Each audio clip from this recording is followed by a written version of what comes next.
যদি ব্রাজিল হেরে যায়, যদি আর্জেন্টিনা, ব্রাজিল বা স্পেন বা পর্তুগাল বা জার্মানি, আপনার ফেভারিট বা পছন্দের কোনো দল হেরে যায়, তখন যদি আপনি বিন্দু পরিমাণ কষ্ট পান, ইস হেরে গেল, যদি একটু মন খারাপ করেন, তাহলে বুঝতে হবে আপনার ঈমান কোথায় চলে গেছে।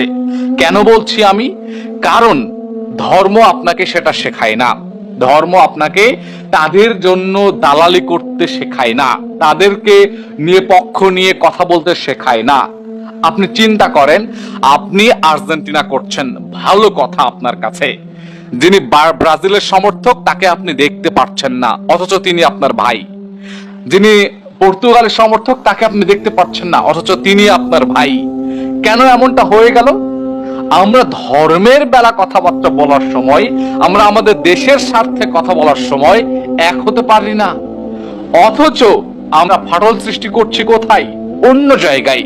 আমরা কি কখনো আমাদের মধ্যকার সমস্যার সমাধান না করে সেই তাদের খেলাধুলা দেখার জন্য নিজেদের মধ্যে বিভেদ সৃষ্টি করব? এটা কেমন হয়ে গেল না? সেই যুবকের কাছ থেকে কি এমন আশা করি, যেই যুবক আমাকে বলছে, যেই যুবক আমাদেরকে বলে যে খেলার মধ্যে ধর্ম টাইনেন না, খেলার ব্যাপারে কথা বলতে গেলে ইসলামকে কটাক্ষ করছে শত শত যুবক। সে কি জানে সে কাফের হয়ে যাচ্ছে? সে কি জানে সে মুরতাদ হয়ে যাচ্ছে? সে কি জানে সে ধর্ম থেকে বের হয়ে নাস্তিক হয়ে যাচ্ছে? আপনি কেন বলতে পারেন, কোন অধিকারে বলতে পারেন যে খেলার জায়গায় ধর্ম টানবেন না? ধর্ম আপনাকে সব শেখায়।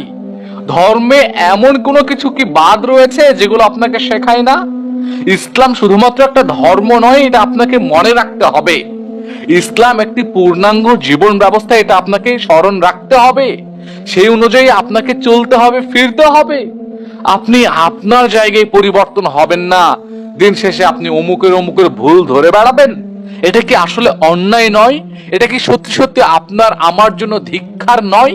আমি আপনাকেই বলছি প্রিয় ভাই, কাদের জন্য মন খারাপ করছেন, কাদের খেলা দেখার জন্য গভীর রাত পর্যন্ত জেগে থাকছেন, কাদের জন্য? যারা আপনাকে চেনে না, যারা আপনার জাতিকে অসম্মান করেছে, যারা আপনাকে অপমান করেছে, তাদের জন্য? আপনি আপনার ধর্মকে নিয়ে কথা বলেছেন কখনো? আপনি আপনার রাসূলকে নিয়ে কথা বলেছেন কখনো?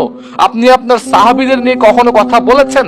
আপনি আপনার দেশকে নিয়ে কি কখনো কথা বলেছেন? আপনি কি এগুলো বলেন, নাকি শুধুমাত্র বিনোদনের জন্য সারা রাত জেগে থাকেন? ভাই, কোন দিকে আপনি যাবেন? কোন দিকে?